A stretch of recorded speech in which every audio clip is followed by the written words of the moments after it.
ਵੇਖ ਵਾਸੀ ਗੌਰ ਨਾਲ ਵੇਖ ਪਾਣੀ ਉਤਾਂ ਜਾਂਦਾ ਨਹੀਂ ਕਿ ਸਿੱਧਾ ਉਤਾਂ ਜਾਂਦਾ ਵੇ ਸਿੱਧਾ ਉਤਾਂ ਪੈਪ ਲੱਗਿਆ ਖੜਾ ਹੈ। ਇਹ ਪੈਪ ਲੱਗਾ ਖੜਾ ਵਾਹ ਰੱਬਾ ਤੇਰੀਆਂ ਕੁਦਰਤਾਂ। पच्ची को वीडियो ला लसो तो तेरे को की बनी स्वार्थ पच्ची बड़ा आ जा अगर नेड़े नहीं जाना तो आ गया मियाँ जी आप ही नेड़े आ गया।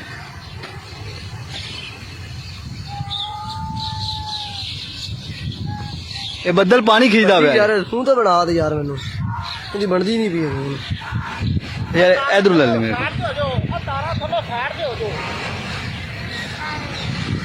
और तो पानी निकाल जाता है ये आधा पे यो ज्यादा उड़ा ओ उड़ा देखो कन्या देखो ना उड़ा ओ जाता ये आ भाई ओ देखिए आधा पे गांव में चलता है